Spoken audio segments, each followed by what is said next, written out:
안녕하십니까. 자, 오늘 시간은요, 1545년에서 1563년까지 카톨릭에서 트렌트 종교회의를 열었습니다. 그래서 이 트렌트 종교회의는 1517년에 루터가 이제 비텐베르크 대학 정문에다가 카톨릭을 반박하는 95개 조항을 붙였잖아요. 그죠? 그러면서 수많은 사람들이, 그러니까 이제 그 전에 그렇게 이제 숨어서 예수님을 믿으면서 그랬던 사람들이 이제 힘을 얻게 되고요. 또 카톨릭에 속는 사람들이 이제 막 쏟아져 나온 거죠. 예수님 신앙으로. 그러한 일이 이제 생기면서 유럽이 이제 예수님 믿는 신앙으로 이렇게 나오게 되었기 때문에요. 여태까지 중세의 수천 년 동안에, 그러니까 언제부터입니까? 그러니까 본격적으로 313년부터 거의 언제죠? 그러니까 1200년 넘죠. 그죠? 그 기간 동안에 권세를 누리던 음녀 카톨릭 세력들이 당황하기 시작을 했습니다. 그래가지고 1540년에 이제 이그나티우스 로욜라를 대표로 해가지고 이제 예수회를 이제 만들었죠. 그러면서 이 트리엔트 공의회가 이제 열렸어요. 그래가지고 이 트리엔트 공의회의 목적이 뭐냐 하면은 예수님 믿는 신앙을 없애고 다시 카톨릭으로 되돌리려고 하는 목적에서 이제, 그래서 그거를 반종교 개혁이라 그래요. 그러니까 종교 개혁을 반대한다 하는 목적으로 이렇게 만들어진 것이 이제 트리엔트 종교회의가 되겠습니다. 그래서 트리엔트 종교회의 때에 17개 어떤 교리, 카톨릭의 교리가 이제 이렇게 다루어졌는데요. 그러면서 이제 프로테스탄트, 즉 예수님 믿는 이제 카톨릭이 반대한다 라는 뜻으로 이제 프로테스탄트라는 말을 붙였는데, 예수님 믿는 신앙에 대해서 이단으로 선포한 그것이 이제 그러니까 이단으로 선포하면서 이제 죽이고 이러한 일들을 이제 어떤 예수회라고 하는 조직을 통해 가지고, 그전에는 이제 수도회에서 했잖아요. 도미니크 수도회, 이런 수도회, 프란체스코 수도회, 이런 수도회에서 이제 종교 재판을 하고 그랬는데, 이제 1540년대 예수회를 통해 가지고는 이제 예수회가 이제 군대 조직으로, 로마 카톨릭의 스파이 군대 조직으로 이제 활동을 하면서 전 세계에 예수님 믿는 사람들이 늘어나는 거를 방지하고, 그래서 예수님 믿는 사람들을 이제 없애고 이렇게 이제 하기 위해서 만든 조직이 예수회가 되겠습니다. 그래서 이 트리엔트 공의회에 대해서 이번 시간에 이야기를 하겠습니다. 기도하겠습니다. 하나님 우리 아버지, 카톨릭이 공의회를 통해서 하나님을 대적하는 교리들을 만들어내면서 사람들을 속이는 것이 양의 탈을 쓴 이리로 정말 이리가 양의 탈을 쓰고서 하나님의 이름을 빙자해서 하나님의 백성을 죽이는 그런 사악한 일을 한 카톨릭 아버지 하나님, 이번 시간에 트리엔트 공의회가 또 어떻게 하나 수많은 사람들을 죽이는 그러한 공의회의 역할을 했는지를 또 하나님께서 또 이번 자료를 통해서 또 제가 말씀을 담대하게 증거할 수 있도록 이끌어 주시기를 간절히 구하오며, 우리의 모든 죄를 영원히 씻어주신 우리 구주 예수 그리스도의 이름으로 감사하며 기도드렸습니다. 아멘. 그래서 이 1545년에서 1563년에 되어진 카톨릭 교리, 오늘날도 동일하다, 효력이 그렇게 선포하고 있어요. 자, 그래서 이 트렌트 종교회의,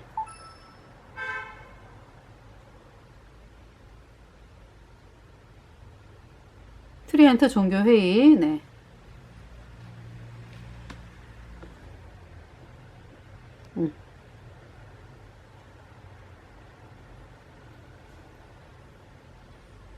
이렇게 됩니다. 자, 그러면은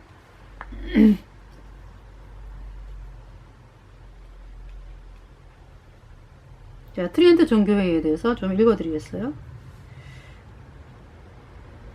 트리엔트 공의회는 1545년부터 1563년까지 이탈리아 북부 트렌토 괄호 열고 트리덴틴 괄호 닫고와 볼로냐에 소집된 로마 카톨릭 교회의 공의회이다. 이 공의회는 종교개혁이라고 불리는 그 사건으로 인한 프로테스탄티즘의 출현에 자극받은 반종교개혁의 전형으로 묘사된다. 그러니까 1500년대 이제 예수님 믿는 신앙으로 사람들이 쏟아져 나오기 때문에 그거를 반대하는, 종교개혁을 반대하는 반종교 개혁의 전형으로 묘사가 된다. 이렇게 이야기를 했습니다. 그래서 이제 한스 킹이라고 하는 사람이 트리엔트 공의회를 한마디로 표현해서 예수님 믿는 신앙의 종교개혁의 요구에 수많은 파문과 정제로서 응답한 공의회라고 말을 했습니다. 이 공의회의 목적은 종교개혁에 반발하여 누가 이단이냐를 밝히는 것이 아니라 무엇이 이단인가를 밝혀서 카톨릭 신앙교리의 명확한 한계를 정립하기 위한 것이었고요. 이 공의회는 종교개혁을 반대하는 독특한 고백 성격을 지닌 공의회였으며 종교개혁으로 빠르게 예수님을 믿는 신앙으로 되고 있었던 유럽을 다시 카톨릭화하려는 목적을 이루려는 공의회였습니다. 이 목적은 유럽 대부분 지역에서 정치적, 군사적으로 수행이 되었고 이 때문에 전 유럽에 엄청난 폭력의 홍수를 유발을 하였다. 그러니까 수많은 사람들이 죽었다는 얘기죠. 예수에 의해서.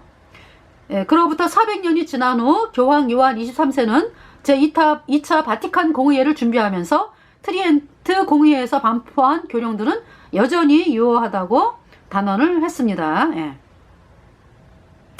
트리엔트 공의회는 교령뿐만이 아니라 프로테스탄티즘을, 그러니까 이제 예수님 믿는 신앙을 이단으로 정의하고 공식적으로 규탄을 했어요.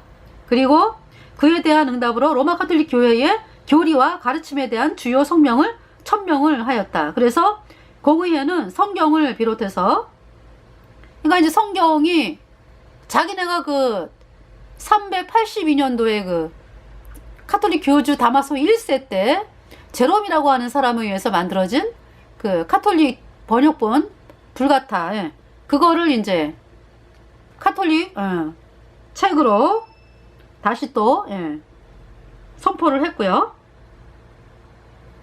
그래서 이제 뭐 성경을 비롯해서 또 이제 뭐냐 하면은 카톨릭에서 내려오는 전승에 대해서,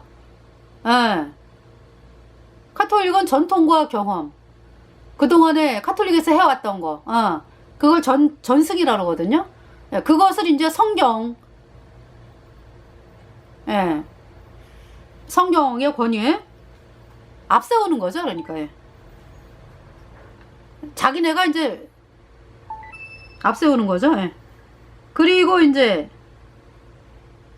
그 뭐냐 하면은 7가지 성사 있죠. 성사에 대해서 미사, 그 다음에 죽은 자에 대한 것은 어떻게 해야 되느냐, 죽은 성인에 대해서 이제 공경해야 된다.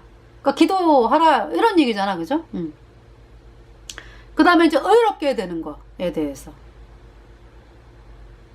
그래서 이제 어떤 거를 얘기를 했냐면은 잠벌이 없이 의롭게 된다고 말하는 자는 누구든지 파문될지어다. 이렇게 이제 이야기를 했습니다. 의롭게 되는 거에 대해서. 그러니까 의롭게 되는 거를 인정을 안 하는 거죠. 완전하게 의롭게 되는 거를 인정을 안 하는 거예요. 그리고 이제 어떤 7가지 성사를 통해서 이제 카톨릭 그 신앙의 7가지 성사 있죠. 그거를 통해서 이제 결국은 뭐예요? 7가지 성사를 해야 이제 연옥이라도 간다 이거지, 그치? 그렇잖아요? 행위 구원에 대해서 완전히 그냥 못을 더 철저하게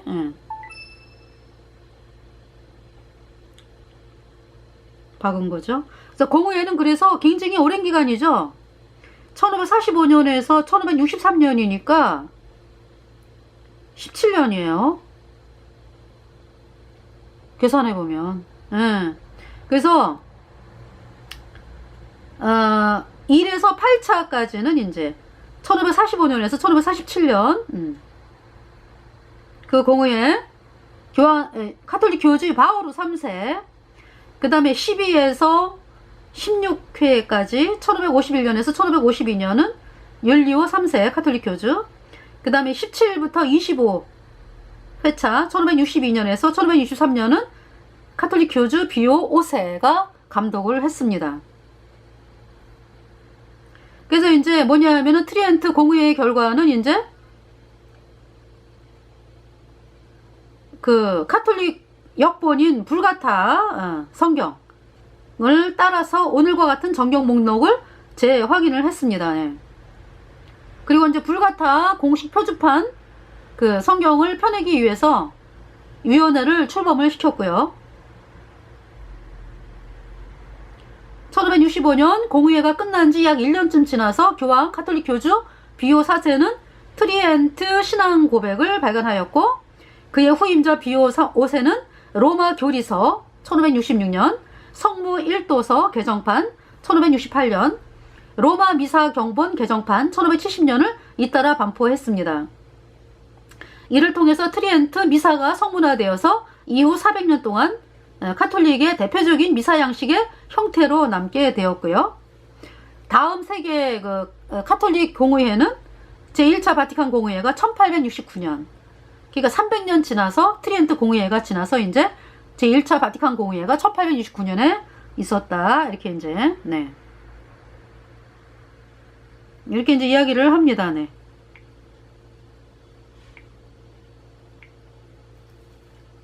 자, 그래서요.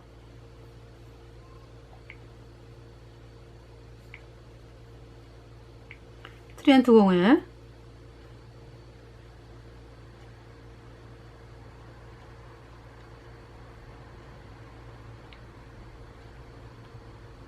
그래서 이제 교령 목록이라 해갖고 이제 그 불가타 역번, 네. 불가타 역번. 성사는 뭐 고해성사, 종부성사, 뭐 혼인성사, 예. 성체성사,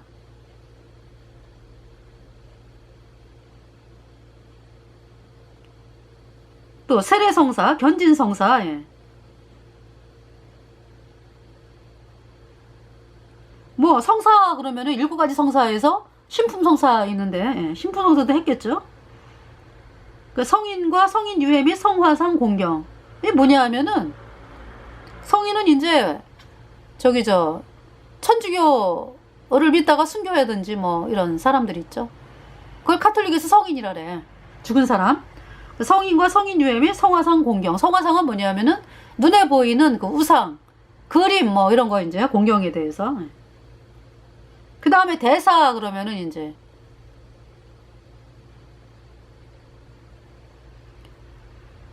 그 뭡니까? 그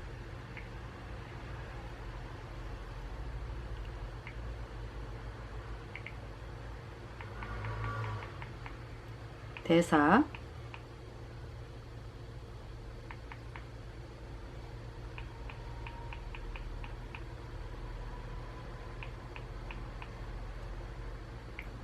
자, 카톨릭 대사에 대해서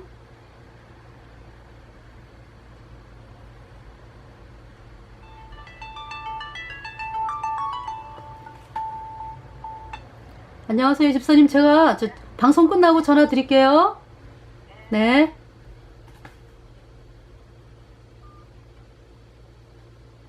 카톨릭 대사요. 대사 인덜전스. 면벌 또는 대사부라는 라틴어로 은혜, 관대한 용서라는 뜻이라고 합니다. 그러니까 용서, 죄를 사면하는 거. 예. 그러니까 이제 그 사명권이죠, 사명권. 로마 카톨릭 교회의 신학을 따르면 교황이 지닌 일종의 종교적 죄의 처벌에 대한 사명권, 이미 용서받은 죄에 따른 벌, 즉 잔벌을 탕감받기 위해서 현세에서 행하는 속죄인 보석을 치루어야 하는데, 이를 일부 또는 전부를 감면해주는 은사를 말한다.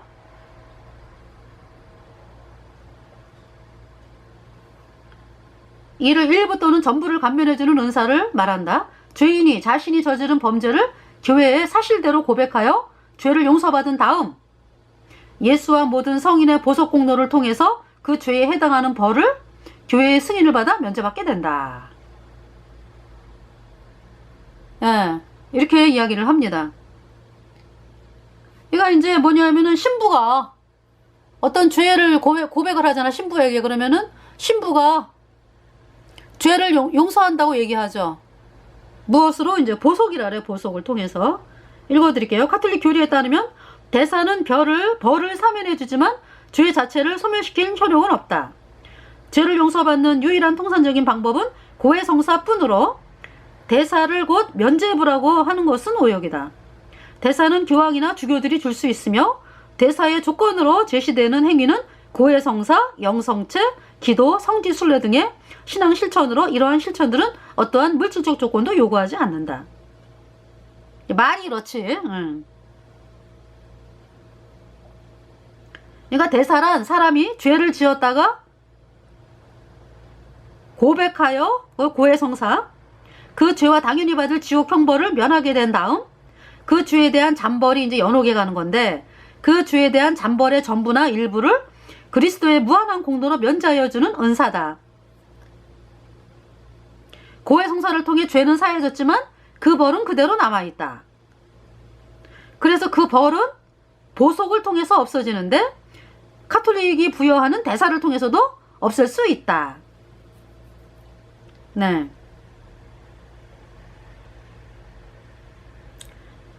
이렇게 이야기를 하네요. 예. 보석을 통해 없어진다는 건 뭐예요? 보석. 마리아송을 뭐 100번을 해라, 뭐 성지 순례를 해라, 뭐 이런 게 이제 보석이야. 이제 그런 거를 해라. 예. 또 카톨릭 교회가 부여하는 대사를 통해서도 없앨 수 있는 것이다. 성경의 대사. 아니 저 카톨릭. 예. 실수했습니다. 예. 카톨릭의 그러니까 이제 그 십자군 전쟁 때 이제 그 전쟁에 참석하면 죄를 사해준다 이거잖아, 그죠? 응. 전대사를 주었대. 전대사. 1300년도에 그 보니파시오 8세는 성년대사를 선포하는 동시에 그 후부터는 100년에 한 번씩 이를 선포하기로 규정했다. 그러니까 대사는 이제 교회가 규정한 징벌을 해제해주는 동시에 천주교 신 앞에서의 잔벌을 실제로 감면해주는 것이다. 이는 카톨릭 교회가 풀고 매는 대로 천국에서도 풀고 매기 때문이다. 이렇게 얘기를 했습니다. 그래서 대사는 전대사와 한대사가 있대. 잔벌 모두를 면제하는 게 전대사고 일부를 경감해주는 거를 한대사. 네.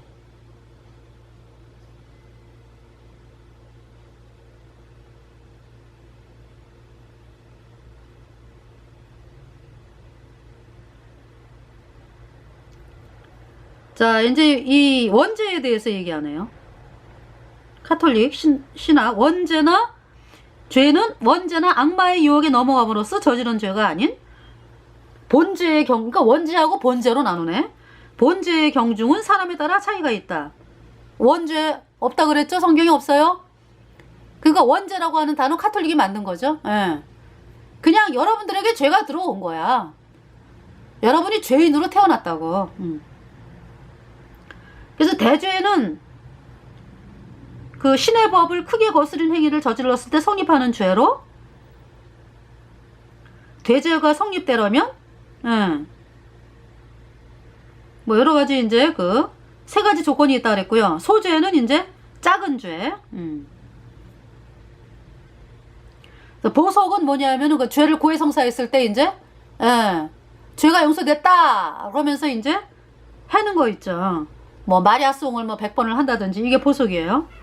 보석은 죄에 따라 일시적 또는 영원히 치러야 한다.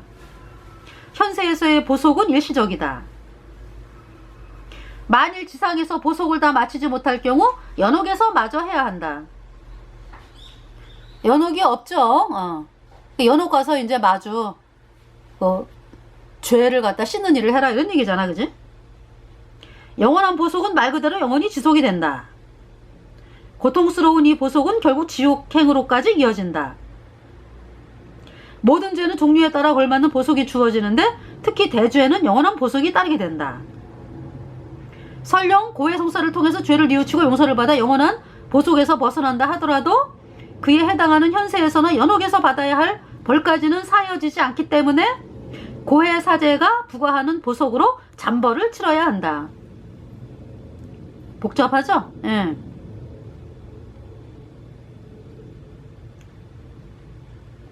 그러니까 이제 대부분은 고해성사를 통해 갖고 이제 그 지옥 가는 거는 이제 벗어난다 이런 얘기죠. 예. 그러나 이제 그에 해당하는 현세에서나 연옥에서 받아야 할 벌까지 사여지지 않기 때문에 고해사제가 부과하는 보속으로 잠벌을 치러야 한다.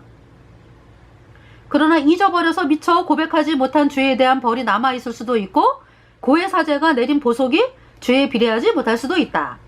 이때 보속하지 못하고 남은 벌은 지옥 영벌과 대비하여 잠벌이라고 한다. 대사는 이러한 잠벌을 그에 해당하는 만큼을 감면해 주는 것이다. 그러니까 이제 파문한다 그러잖아. 왜 카톨릭에서 파문한다. 그 카톨릭에서 파문이라는 얘기는 무슨 얘기예요? 너는 더 이상 이제 저기죠. 그냥 불못으로 간다 이 뜻이야. 그러니까 파문이라고 하는 게. 그래서 카톨릭의 파문은요. 마음대로 죽여도 돼. 사람 구실을 못한다라고 했기 때문에요. 파문이다 그러면 아무나 죽여도 죄가 안 됐어요. 중세 때 그랬어요. 예, 파문이. 그러니까 카톨릭 교주 말 한마디에 따라서 그 사람이 지옥 가고 안 가고가 결정이 되잖아. 그지? 그렇게 믿잖아. 그렇기 때문에 이 국왕들이요 달달달 떨었어요. 그렇게 한번 카톨릭 교주에게 코가 껴이면은요 노예가 되는 거예요. 노예가. 그 국왕들이 뭐 힘이 없어가지고 그렇게 교주에게 쩔쩔맵니까? 너 천국 못 가 이제 이럴까봐. 너 영원한 불못에 떨어져 이럴까봐. 고해성사 뭐 하면서. 그러니까 있잖아요. 이 고해성사가 뭐야 그러니까 여러분들. 여러분들이 호랑이를 왜 무서워해요? 제어를 못하잖아 여러분들이. 그죠? 막 달려들어갖고 죽이고. 그죠? 근데 이제 호랑이를 갖다가 마취 주사를 놓는다든지 뭐. 이 소 같은 경우는 어때요? 코를 뚫으면은 조그만 애도 그냥 소를 갖다가 그 콧뚜레를 사용해서 꼼짝 못하게 할 수 있는 거 아니야. 그죠? 그렇게 이제 코가 깬다고. 예.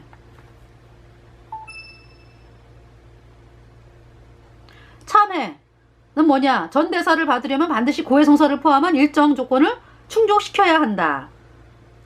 고백하는 사람은 통해자는 고해성사를 집전하는 사제를 통해서 자신의 죄를 용서받고 은총을 받은 상태가 되어 신과의 관계를 회복하여 복권하게 된다. 그러나 개인의 형법상 죄와 다른 영구적인 보속은 관계 회복에서 제외되고 현세적 보속은 남는다. 신은 자신의 죄를 뉘우치는 사람에게는 관대하나 괄호 열고 죄를 용서하지만 여전히 죄인의 잘못의 대가인 벌을 요구한다. 게다가 비록 죄로 인해 야기되는 신과의 관계 단절은 사라지지만 죄의 영향은 사라지지 않고 여전히 보속을 필요로 한다.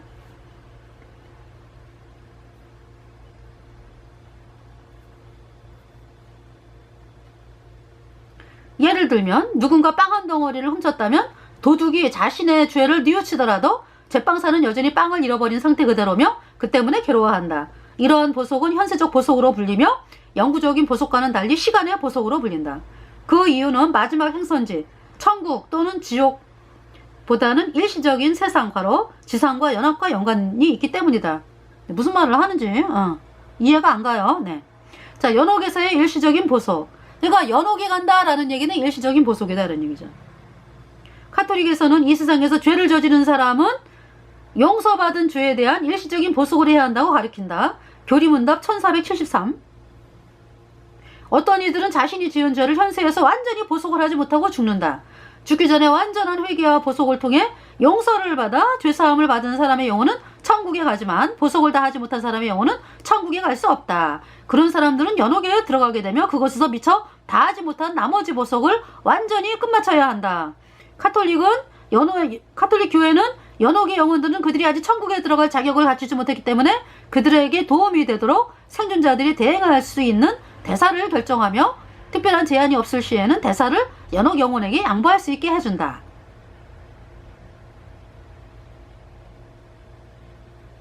연옥은 죽은 이들을 위한 준비된 장소로 상징되며 언젠가는 그곳의 영혼들 모두 천국에 들어가게 될 것이다 한다. 즉 연옥은 신을 위해 죽은 이들이 정화되는 장소라고 할 수 있다. 이 대사로 이제 일종의 그러니까 사명권이죠, 대사가. 자, 이제 이런 것이 이제 트렌트 공의회에서 이제 결정이 선포가 됐는데요. 자, 여러분 그러니까 카톨릭 교인들이 자기가 영원한 불못에 가는 거 걱정 안 해요. 왜 안 해요? 하나님의 말씀은 카톨릭 교주 신부 수녀 한 사람도 그냥 카톨릭 교리 따른 자들 뭐 다 한 사람도 천국에 갈 수 없죠? 거짓이기 때문에 마귀로 치퍼를 따라가잖아요. 다 영원한 불못이에요. 근데 왜 그럼 카톨릭 교인들은 걱정을 안 할까요? 걱정 안 해요. 왜? 고해 성사 이제 신부들한테 이제 해가지고, 잘하면은 천국을 가잖아, 그지? 이제 걔네들의 말에 의하면. 그런데 이제, 대부분은 이제 어디로 간다? 연옥으로 간다, 이제 그렇게 알고 있죠. 근데 어때요? 연옥에 갔다가 언젠가는 다시 천국으로 올라가요. 그래서 걱정을 안 해. 그러니까 이제 영원한 불못에 떨어져가지고 영원히 불에 타면 이제 그때 카톨릭 교인들이 쏘갔네. 내가 그 카톨릭 신부들한테 쏘갔네. 그러면서 뭐 욕하고 난리도 아니지 뭐. 영원한 불못에서.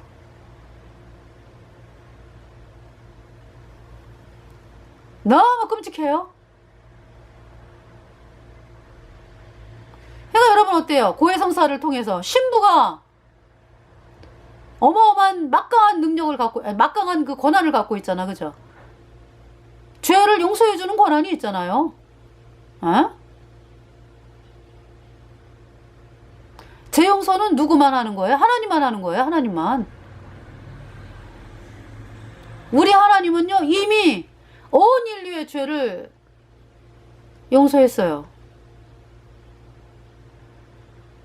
오직 누구를 통해서? 예수님. 오직 예수님의 공로를 믿음으로, 오직 내 모든 죄를 영원히 씻어서 나를 영원히 의롭게 깨끗하게 하신 예수님의 피를 믿음으로,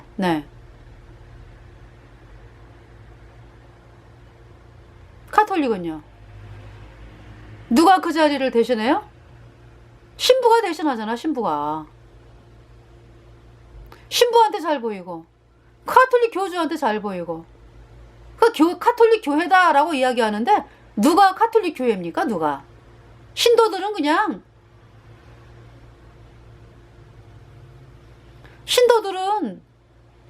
영원히 코가 꿰다고. 그 누가 주인이요? 누가? 카톨릭에.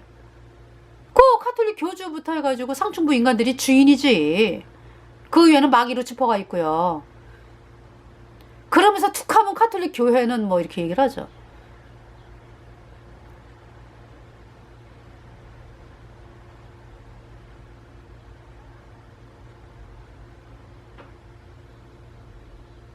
얼마나 불쌍해요. 얼마나 불쌍해요. 카톨릭 신도들. 끊임없이 그 사람을 향해서, 그 사람도 마귀 루치퍼에게 도장 찍은, 그 사람을 향해서 끊임없이 충성하면서 어떻게 하든지 죄 용서 받아보려고. 그 사람이 그렇게 무지하면은요, 이렇게 당하는 거예요. 성경을 아예 못 읽게 하잖아요, 카톨릭은.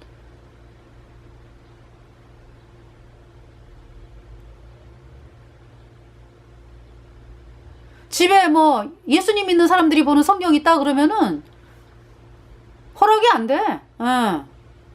아니 카톨릭 신도들 자체가 있잖아요. 세뇌가 돼가지고 큰일 나는 줄 알아. 세뇌가 얼마나 무서운지.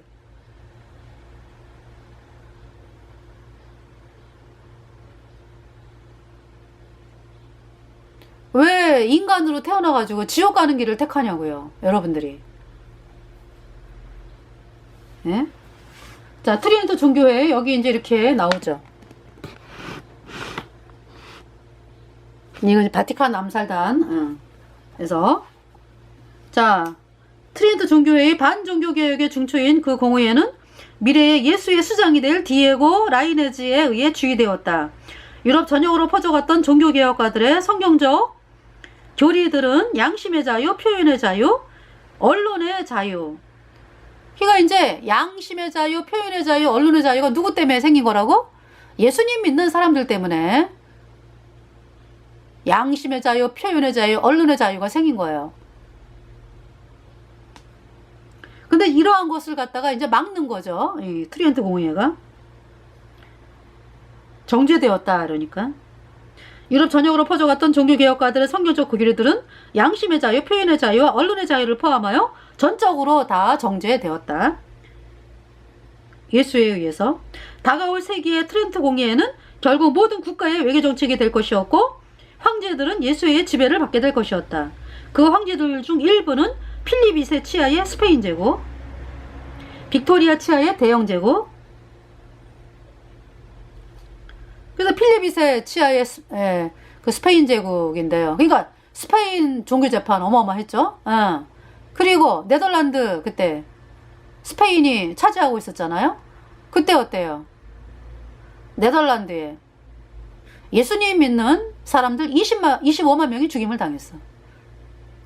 필립 2세 또 그 필립 2세 그 저기죠. 대부분 필립 2세.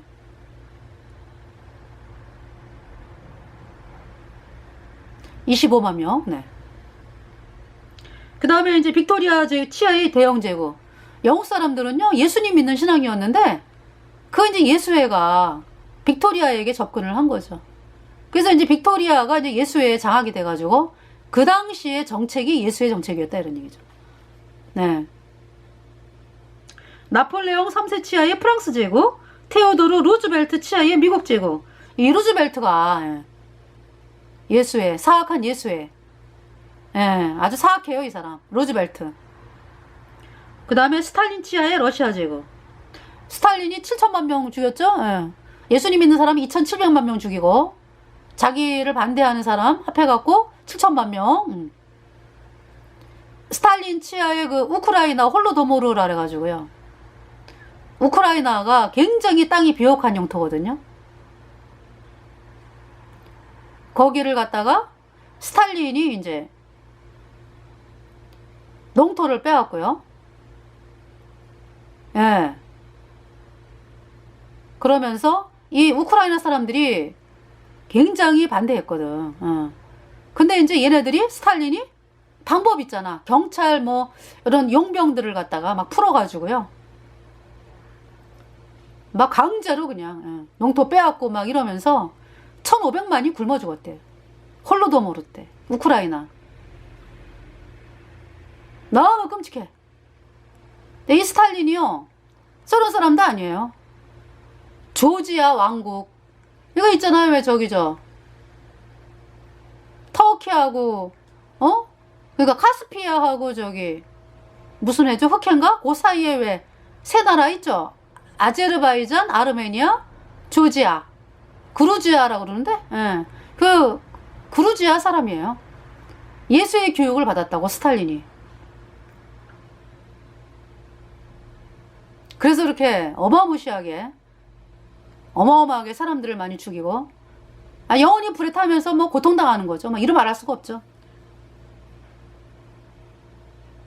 여기 있는 인간들 다. 그리고 히틀러 치하의 독일 제3제국이었다. 히틀러도 뭐 예수에 교육받은 사람이죠.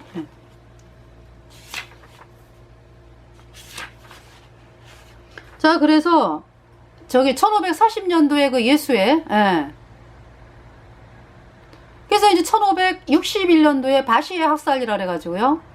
프랑스에서 예수님 믿는 사람들이 이제 이렇게 헛간 같은 데서 이제 예배를 드리고 있었거든. 그거를 이제 습격을 해가지고요. 수많은 사람들이 죽고 부상자 생겼습니다. 1561년에 바시의 학살. 카톨릭이 한 거죠. 학살. 그래가지고 그래서 이제 그때 프랑스에서 예수님을 믿는 사람들을 위그노어라 그랬어요. 장로교파죠, 그러니까. 그 사람들이 힘을 길러가지고 안 되겠다 해서 이제 위그노와 이제 카톨릭 간의 대결 구도가 된 거죠. 그러니까 그 전까지는 중세 때는 카톨릭이 말하는 대로 살지 않으면 죽임당하기 때문에 그렇게 종교재판 마녀사냥을 당한 거죠. 근데 이제 1500년대에 들어오면서 독일 같은 경우 이제 루터가 또 힘을 얻을 수 있었던 것이 영주들이 이제 그 예수님 신앙에 눈을 뜨면서 루터를 도와줬어요. 수많은 영주들이. 그리고 영주들도 지쳤어. 뭐냐 하면은 카톨릭 교황청에다가 세금을 어마어마하게 내야 되거든. 뜯겨가. 그런 불만에다가 그러면서 너무 잔인하고 카톨릭이 너무 썩어 빠지고 너무 예수님 믿는 사람들을 잔인하게 죽이고 이런 걸 보면서 이 영주들이 이제 예수님 말씀으로 나오게 된 거죠. 그러면서 루터를 도와주는 일을 하면서 루터가 이제 힘을 얻게 되고요. 예수님 믿는 사람들이 힘을 얻게 되고 그렇게 된 건데 그래도 어마어마하게 죽임당하죠. 1500년대. 카톨릭에 의해서. 뭐 1700년대도 막 죽임당하고 그래요. 이 카톨릭에 의해서. 예수님 믿는 사람들이. 근데 오늘날도 어때요? 오늘날도 그렇죠. 공산주의하고 이슬람. 예수님 믿는다고 죽임당하잖아. 그 이제 공산주의 이슬람 조종하는 게 카톨릭이거든. 카톨릭이 만든 것이 이제 공산주의 이슬람이거든요. 그래서 그 맨 위에 상층부 인간들끼리 서로 통해요. 다 걔네들 그 언약 맺은 게 있어요. 약속 맺은 게. 그래갖고 이제 이 1561년부터 이제 위그노 전쟁이, 왜 위그노 이름을 위그노 전쟁이라고 하는지. 거의 10년 넘게, 싸웠죠. 위그노들하고 그 카톨릭하고. 근데 위그노가 너무 힘이 센 거예요. 그러면서 이제 10년 동안 이제 싸우면서 힘을 점점 더 얻으면서 뭐냐 하면은 이제 프랑스이게요, 이때는. 그러니까 다 이제 예수회에 모든 사건들이 다 예수회에 의해서 이게 저질러지는 거야, 그러니까. 반종교개혁, 종교개혁을 반대하는. 그래서 저기 뭐야, 카톨릭에서 어떤 그 계획을 짰냐 하면 안 되겠다. 왜냐면 그때 당시 그 국왕이 샤르 9세인가 그래요? 근데 하여튼 그 전에 왕부터도 이렇게 예수님 믿는 사람들을 향해서 이렇게 마음을 열게 되고, 국왕들이, 프랑스 국왕들이. 그러면서 이제 이 콜리니그라고 하는 위그노의 장군을 이 국왕이 이제 이렇게 높은 자리에 앉혔어요. 그러니까 이제 카톨릭 예수회가 안 되겠다 해가지고 이제 모략을 꾸민 거죠. 그것이 뭐냐 하면은 위그노 전쟁의 그 중추 역할을 하는 그 앙리 4세. 그 사람이 나바라 왕국의 왕의 아들이었거든. 그 사람하고 예수님 믿는 그 중추 세력, 그리고 이제 그 이쪽에 그 카톨릭 국왕의 그 누이 동생이죠. 둘을 이제 결혼을 하기로 그렇게 짰어요. 그거가 이제 그래서 결혼을 하게 된 날에 이제 죽임을 당하는 거예요.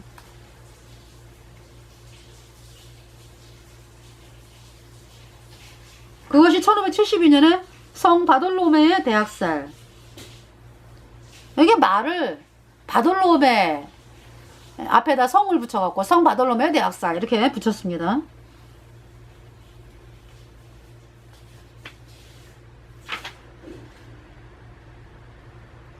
찰스 슈니키라고 하는 1886년에 프랑스계 캐나다인 옛날의 신부, 그러니까 로마에서의 50년이라고 하는 책을 쓴 사람이 있는데, 그러니까 신부로서 50년을 있다가 이제 카톨릭에서 탈출해가지고 이제 거듭난 그 찰스 슈니키라고 하는 사람이 뭐라고 얘기했냐?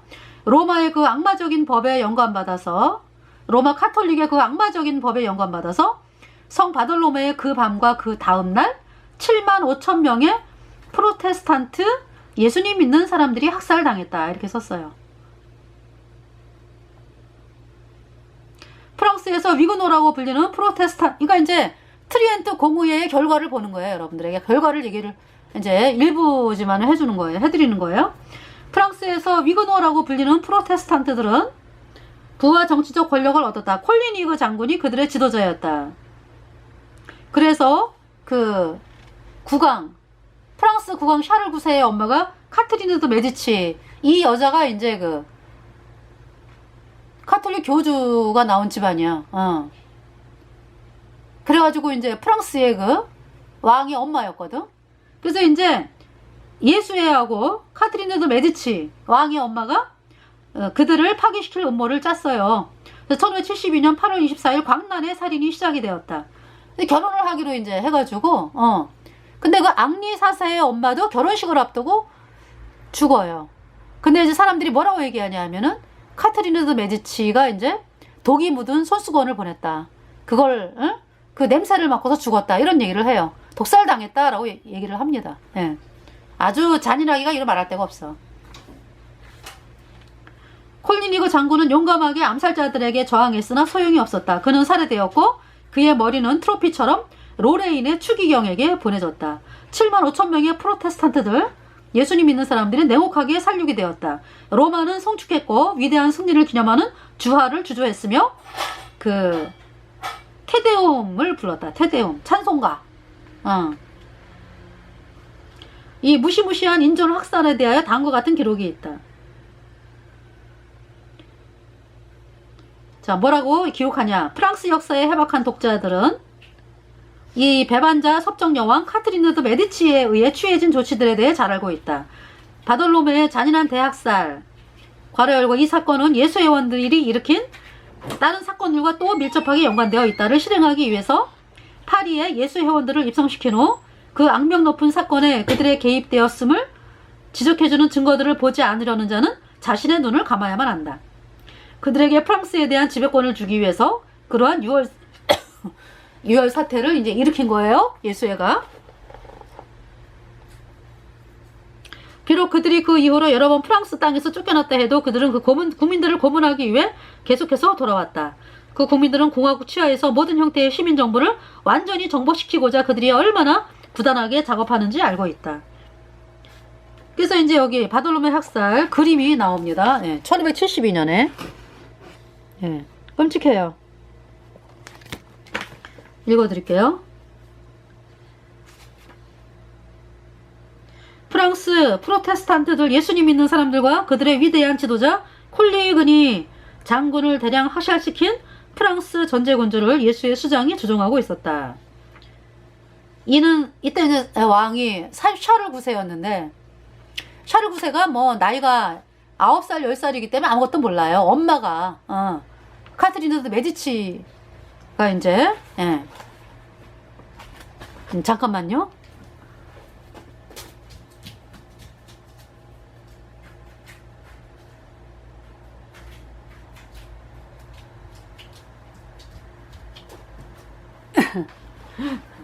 죄송합니다. 자, 그래서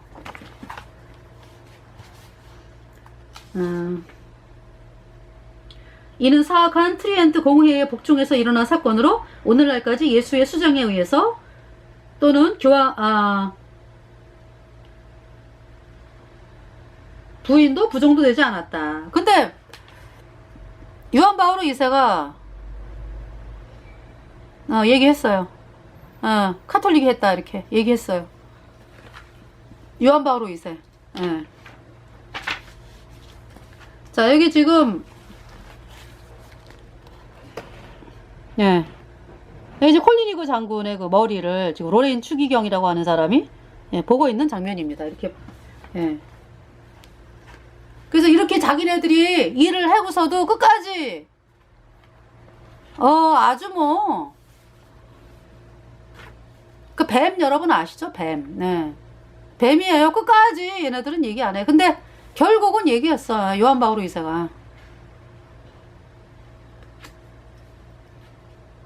그래서 7만 5천 명 얘기하는데 10만 명도 얘기를 해요. 예. 그러면서 이제 그 파리 시내에서만이 아니라 막 전국으로 막 다니면서 막 이게 숨어 있는 또 사람들을 색출해가지고 이렇게 잡아내가지고 죽이고 막 이랬다 그래요. 예. 예수의.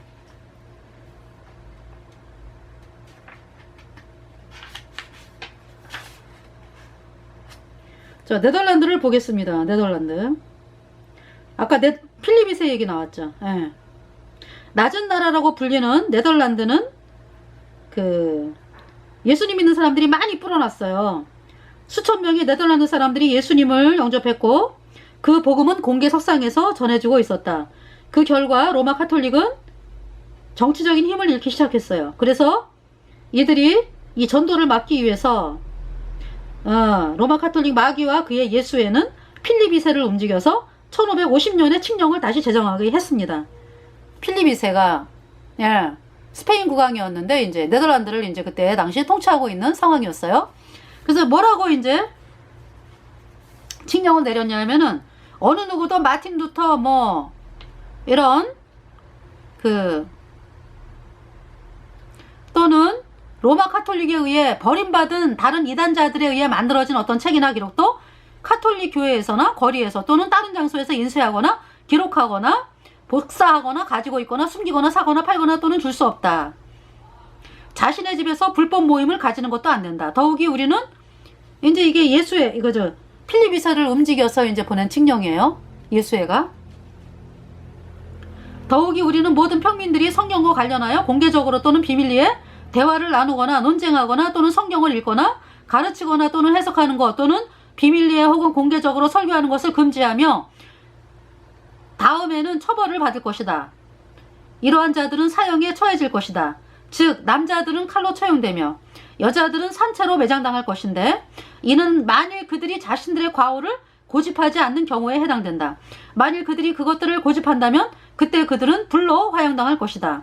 모든 그들의 재산은 두 경우 모두 왕에게 기속이 된다. 그러니까 예수님을 믿는다고 그래서 잡혀갔어. 근데 이제 내가 잘못했어요 이러고 말하는 사람은 남자는 칼로 처형, 여자는 산차로 매장되고 끝까지 나는 예수님 내 구세주예요 이러면서 끝까지 가는 사람은 이제 불로 화형이 당한다. 그렇지만은 둘 다 모두 왕에게 재산이 들어간다. 이런 법이 공포가 됐고요.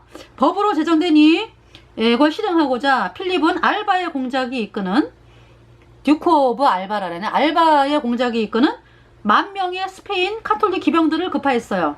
그 공작은 피해 공의라고 불리는 사악한 재판소를 설립했고 추기경 그랑빌레와 종교재판과 티텔만이 즐기는 가운데 수천 명이 죽어갔다.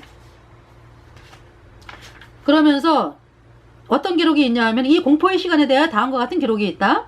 16세기 후반에 스페인 군대가 홀랜드와 플란더즈를 점령했고 그러니까 네덜란드 종교 재판의 선고에 따른 화형불이 그 도시들의 크고 작은 시장 광장에 타올랐다. 기도로 긴 밤을 보낸 후 에스코리알 괄호 열고 스페인의 마드리드 서북에 있는 유명한 건물 괄호 닫고에 잔인한 눈을 가진 무언의 남자 괄호 열고 필립 2세는 네덜란드의 신혼종교를 박멸시킬 포고문을 가지고 있었다. 10년 이상 그의 뜻에 따라 고문실에서 교수대에서 그리고 장제더미 위에서 네덜란드인 중 25,000명 아니지 25만 명 일십, 백, 천만, 십만, 25만 명의 남자와 여자들이 죽어갔다. 귀족들과 평민들, 노인들, 청년, 부자와 가난한 자들 모두가 잦은 은밀한 고발에 따라 대종교가 티텔민 신부와 자비를 모르는 그의 보좌 신부들을 대면하기 위해 그들의 가정에서 끌려 나왔다. 무엇으로 죽었다고요? 고발. 누가 고발을 했겠어요? 카톨릭 교인들이 고발을 하는 거지. 왜? 카톨릭 교당에 가면 신부들이 고발을 하라니까. 그게 잘하는 건 줄 알고 이제 카톨릭 교도들은 이제 고발을 하는 거죠. 오늘날도 마찬가지예요, 여러분들. 복음 전할 때 뭐 저기 전화 막 해가지고 신고하고 이러는 인간들 다 카톨릭이요, 그냥. 신부들이 시켜서 그래요. 아니, 어느 누가 하나님 말씀을 전하는데 신고를 하고 앉았어. 에? 카톨릭이 시키는 거라고. 그래서 이제 오렌지공 윌리엄이라고 하는 분이 이제, 네. 군사들을 지휘하며 이제 전쟁을 하는 거죠.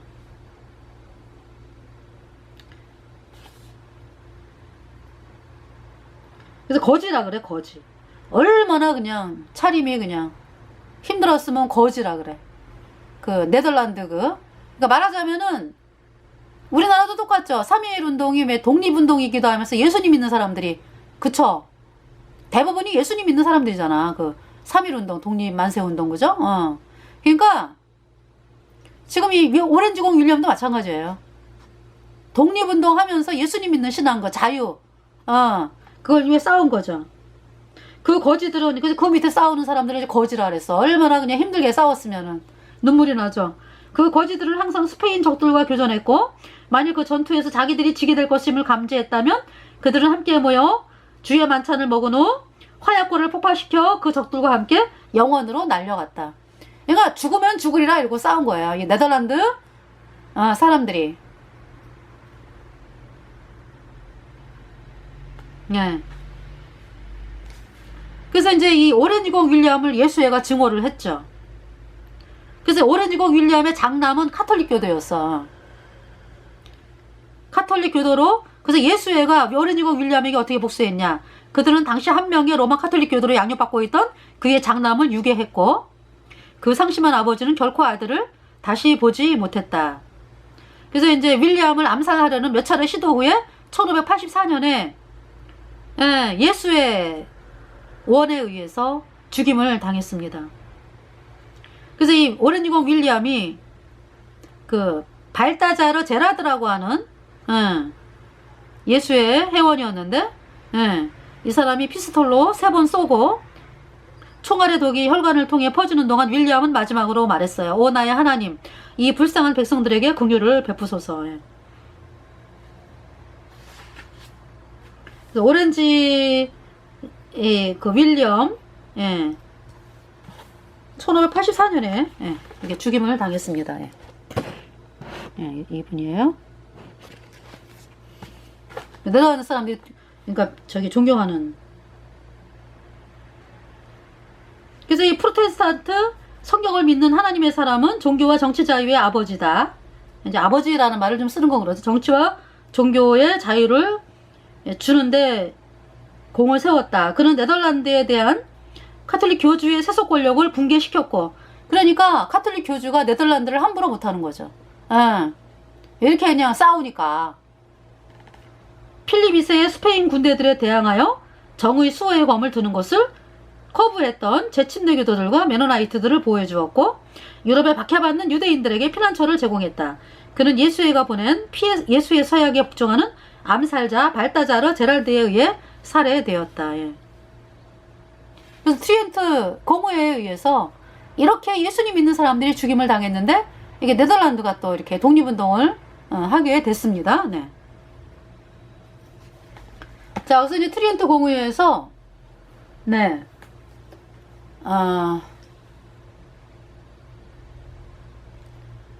하여튼 지금까지 되어져 오는 모든 게 다 여기서 나온 거예요. 트리엔트 공회. 물론 이제 뭐 바티칸 공회라든가 뭐 이런 데서 또 자기네들끼리 뭐 이렇게 모여서 의논을 하지만은요, 기본적인 그 틀을 이제 여기서 다 이제 만들었다 이런 얘기죠. 트리엔트 공회에서.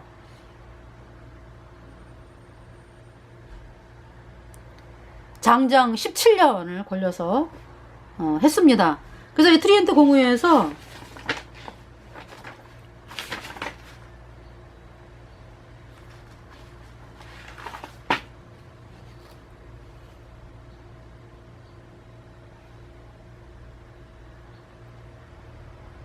이때가 1545년에서 1563년이니까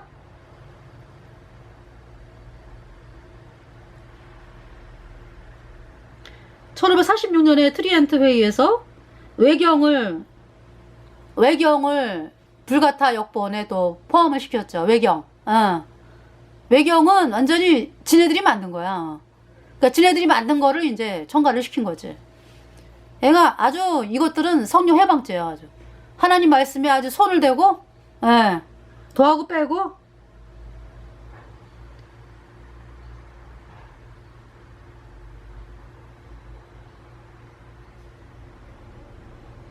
그리고 이제 이 트리엔트 공의회에서 예수님 믿는 사람을 이단으로 규정을 했습니다.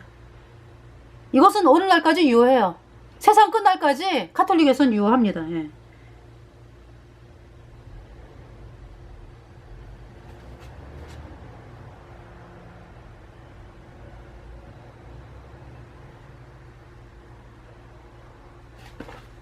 트리엔트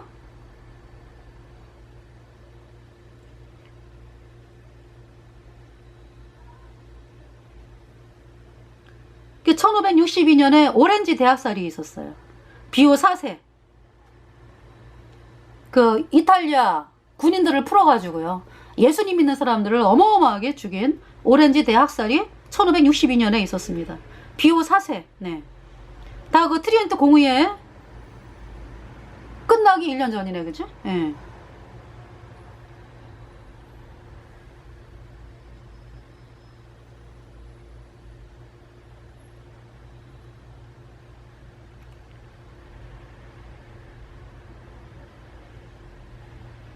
그래서 제가 어디 문요원에 봤는데 비오 4세가 10만 명을 고문하고 학살했다. 이게 아마 오렌지 대학살인가 봐. 예. 10만 명을 고문하고 학살했다.